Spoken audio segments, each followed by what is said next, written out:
Assalomu alaykum. Hayda jamoasi va u bilan ishlaydigan hamkorlar va elektrik akalar, ukalar.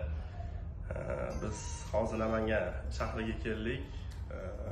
Maqsadimiz Hayda jamoasi bilan tashkillashtirilgan musobaqada g'oliblardan biri bo'lgan Komilxon akam bilan ko'rishib, ularni Turkiyaga safar yo'llanmalarini topshirish maqsadida keldik.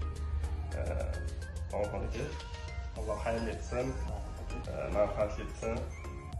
Sizga ham, bizga ham, hammaga yaxshi kunlarni ko'rish nasib qilsin. Ishlarimiz Alloh bo'lsin. Rahmat aka. Kutmagandim, to'g'risi.